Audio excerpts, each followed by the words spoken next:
All right, everybody, what's going on, man? It's your tour guide around the SWAC. See Wells coming at you. And today I'm dropping the first part of a two-part series videos. I decided to look at um, FBS transfers to the SWAC and guys who transferred from the SWAC to the FBS. And so today will be the SWAC to FBS transfer portal moves. I wanted to just take a look and see how many of these guys, played and how productive they were. Because, we always talk about, guys moving up and not playing or, or guys moving down and, being really productive or not playing at all. So I kind of wanted to take a look at each guy that moved up. So thanks to Sam Herder at Hero Sports, he created a format sheet of each transfer from FCS to FBS and FBS to FCS and FCS to FCS, but I'm not worrying about those. I just want to look at the FBS moves. So we're going to start today's video with the SWAC to FBS moves, and we'll kind of look at what each guy did, in their time this past season, moving up. So just wanted to kind of put this together and kind of see what's what. Because I'm always curious about how things shape up like that. So with that being said, man, I do have on my page right now, I do have a short that shows my picks for this Monday's basketball game. So y'all want to check that out, it'll be there. I also have my video that I dropped last night about my about Southern brand erosion. So if you want to check that out, you can check that out as well. Don't forget to hit those socials. Facebook is SWAC Talk, Instagram SWAC Talk, Twitter SWAC Talk 76. Also, don't forget to like the video, comment, and share, and subscribe to the channel if you haven't done so already. And hit the notification bell to be alerted to videos when they drop. Like this one dropping on a Monday. I'm going to drop the FBS to SWAC video next Monday. So y'all keep it locked there. We have our recap of Monday's basketball games. It's going to be dropping on Wednesday. We have SWAC Smoke on Thursday, live 6 p.m. Central, 7 p.m. Eastern. We have, I'm going to drop a short probably on Saturday to give my picks on the Saturday's games for next week, for this upcoming weekend, and then we'll recap those games on Sunday. So pretty full slate there. And like I said, we're going to mix in football and basketball and work them both at the same time as we move throughout the off season in football and throughout the conference season in basketball. So a lot of things going on with SWAC Talk and SWAC Smoke. So y'all keep it locked here, and we're going to keep it coming for y'all. So let's go ahead and start this off. First and foremost, there were 42 guys that transferred from SWAC schools up to FBS schools. And so I'm going to go team by team. Grambling had the most guys with 13 that transferred up. FAMU had 9. Those were the two teams who had the most. Bama State had 6. Pine Bluff had 3. Southern, Jackson State, Texas Southern, and Valley each had 2.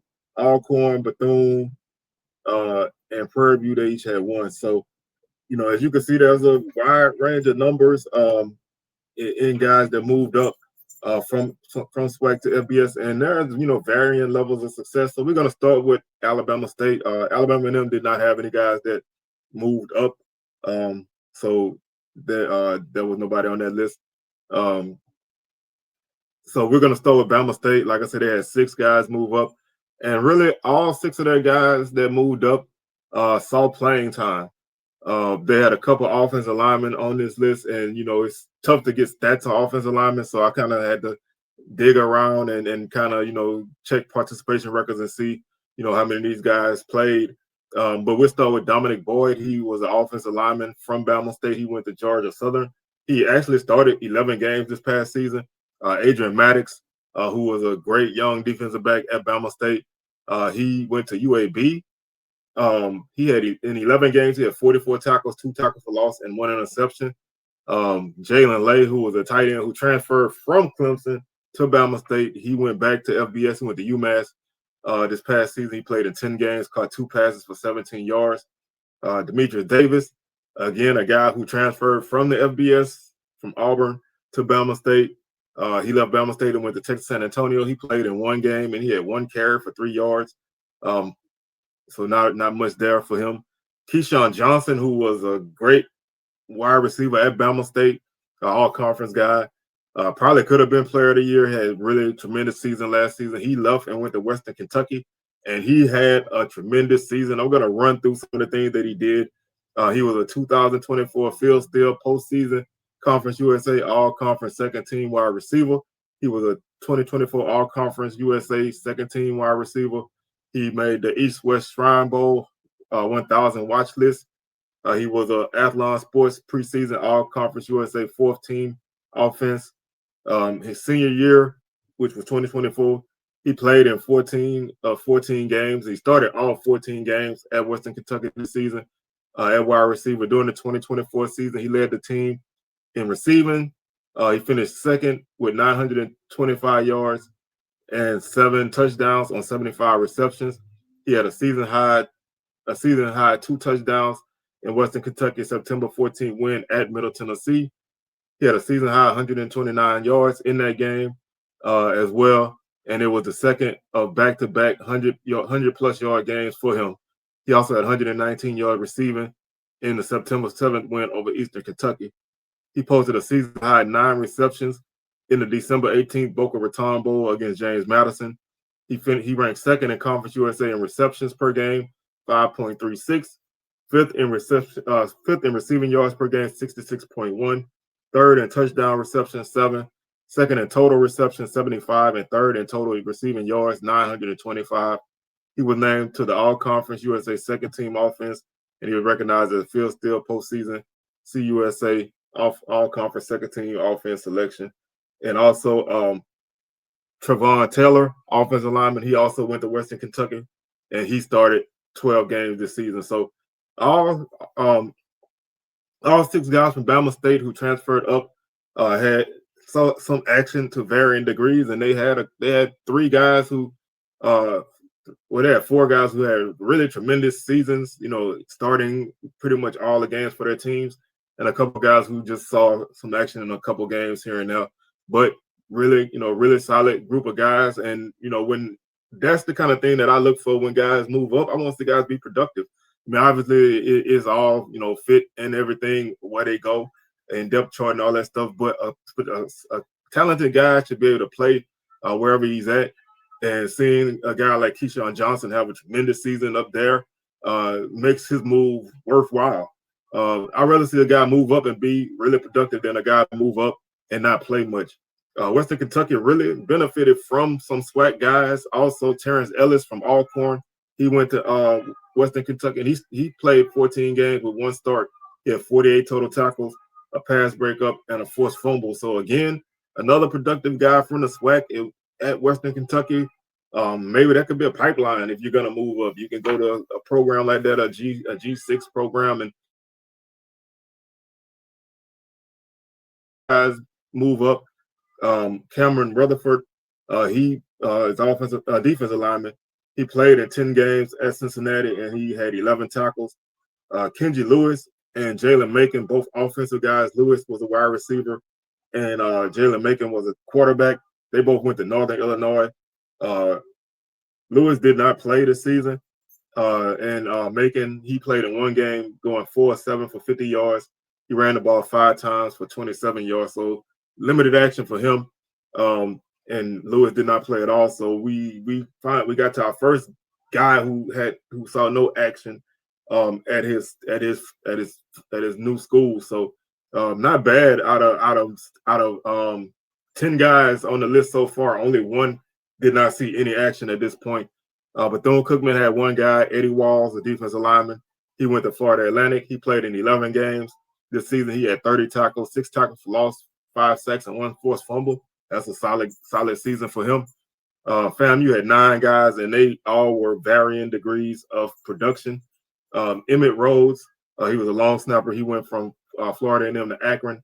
He played in 1 game. Tevin Griffey, he went to Boise State, and he played in 8 games. Johnny Chaney and Cardell Thomas both went from FAMU to Colorado. Chaney was a linebacker. He actually, I don't know what happened, but he did not finish the season on the roster. So he did not play at all. Cardell Thomas, offensive lineman from FAMU to Colorado, he did not play either this season. Rodney Williams, defensive back, went to FIU. He did not play. Gentle Hunt, defensive lineman.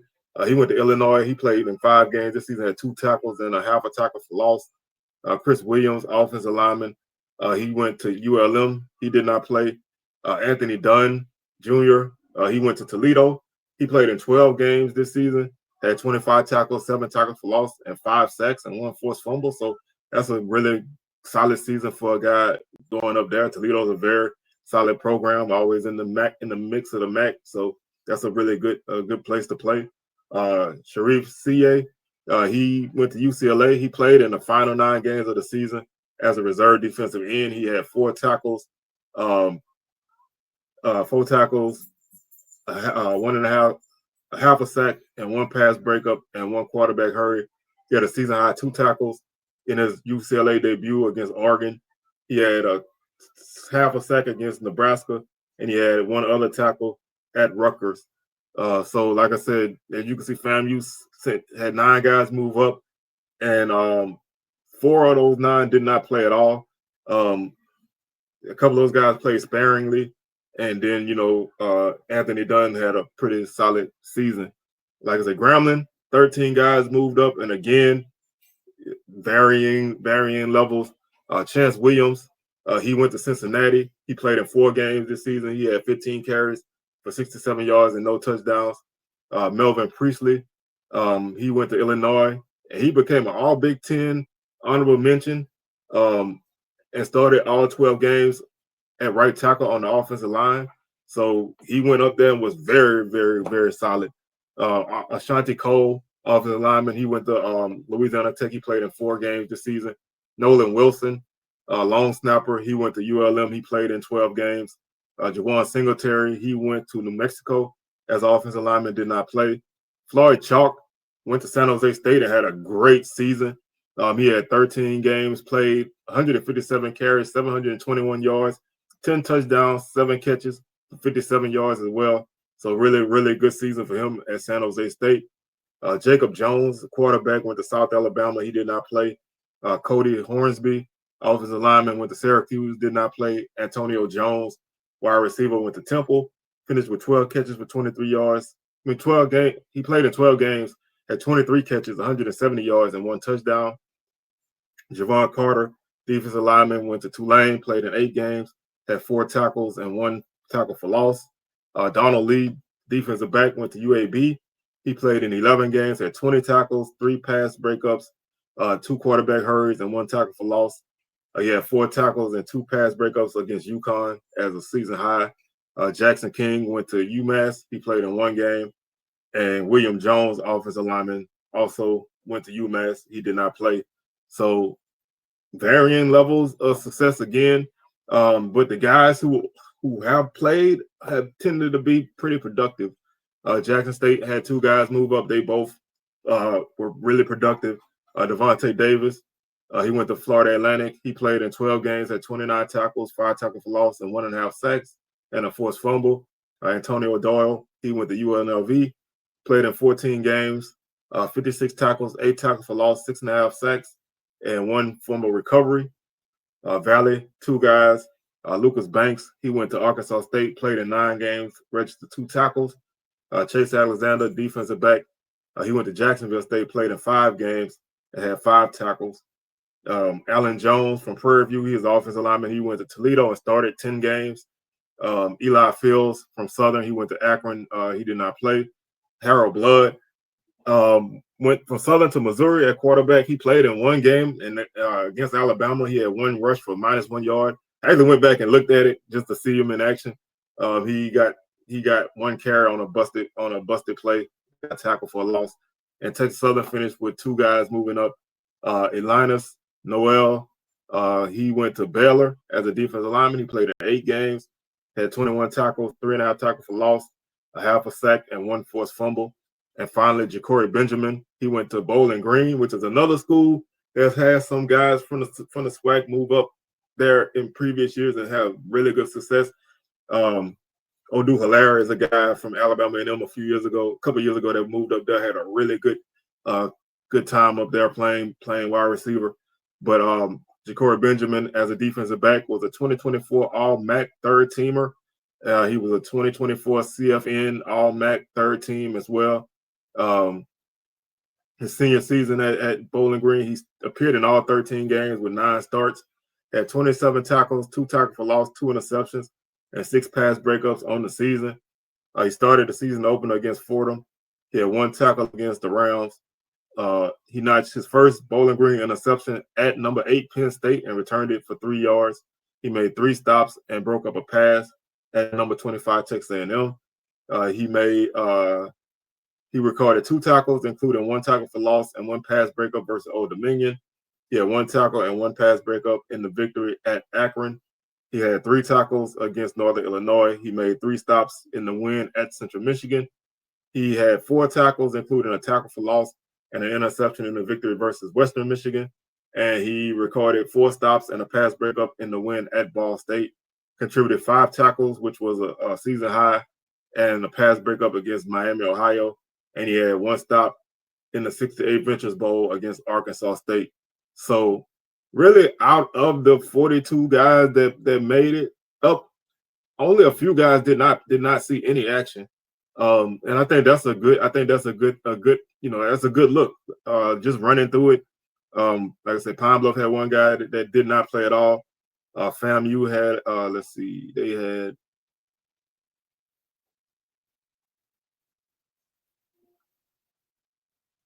FAMU had 4 guys that didn't play at all, so that's 5 total guys. Grambling had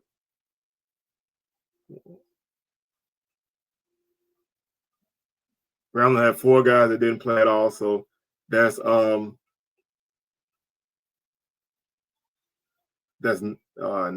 what, 9. And everybody else, those guys pretty much also actually. So about 10 guys out of the 42 did not play at all. So that really kind of changes the narrative that a lot of us use, including myself, that a lot of these guys move up and don't play. But, the majority of these guys have saw some really significant action moving up. Of course, there have been a few guys who, depending on, it also depends on the position that you play. Missouri, if you take Harold Blood into account, Missouri had their starting quarterback returning anyway. And they had, a solid backup and guy, in front of him. So he really was up there mainly because his brother was a wide receiver there. And I think he wanted to spend his final year eligibility, with his brother. So that's an understandable move. A guy like Jalen Macon, as a quarterback, I thought he maybe could have challenged again at Pine Bluff, but he moved up to Northern Illinois. We'll see, we'll see what he does. But most of these other guys, especially like the defensive linemen and a guy like Kesan Johnson or Ja'Cory Benjamin at wide receiver, at defensive back, those guys really got some significant playing time. A lot of those positions play a lot of guys, so you can get yourself in the rotation. You have a better opportunity to produce. So I was really happy to see that the bulk of these guys were able to play and play well. And that really makes that narrative kind of not as good, not as strong, because when you look at it, now you see guys move up and play. Now, everybody that moves up is not going to play, and a lot of these guys that moved up that played were guys that played and played well in the SWAC. It really is there's really not many guys who moved up and were productive that weren't productive at their SWAC stop. So, that just shows that if you can play here, you can play anywhere. And seeing guys, have great seasons, and a few of these guys still have some eligibility. A lot of these guys were seniors and grad transfers. So, I always understand a guy that's a grad transfer. You want to take your last season and go somewhere and play, give it a shot. That's what you do. So, having a lot of these guys being seniors and grad transfers, that kind of also helps the production aspect of it. And so I really just wanted to kind of sit back and look at this. And like I said, we'll have I'm working on putting together a list for the guys that moved from the FBS to the SWAC, because that's really the one that I'm really super focused on, because I always see a lot of people get super excited for getting an FBS guy to transfer to their program, even though That guy may not have saw any action at his school. And of course, you know, that guy could go on to be a great player. He could go on to be a guy that's behind some, you know, 2 or 3 star guy that came to this school out of high school. So moving down from FBS doesn't guarantee success, and moving up to FBS doesn't guarantee that you're not going to be successful. And I think most of us understood that, but seeing the numbers and seeing everything kind of fall into place really shapes that narrative more strongly in the other direction for me. And then, you know, it kind of changed the way I look at it a little bit. It doesn't change everything, but it changes a little bit. So I wanted to just share this with y'all. You know, like I said, this is one of those things I kind of thought about one day. And I was like, you know what, I'm gonna try to put it together and see what happens. So, like I said, I'm working on the SWAC, on the FBS to SWAC list, and I'll have that video probably dropping on next Monday. So y'all keep it locked here. Wednesday, we will recap the action from today's basketball games. You can check out the short that I have that shows my picks for today's games, and SWAC Smoke coming at you Thursday. Like I said before, we're dropping a short on Saturday to let you know my picks for Saturday's games, and then Sunday we will recap those games, and Monday will be my FBS to SWAC transfer portal video. So with that being said, man, I'm the tour guide around the SWAC. See Well signing out, and I will catch y'all on the rebound. Peace.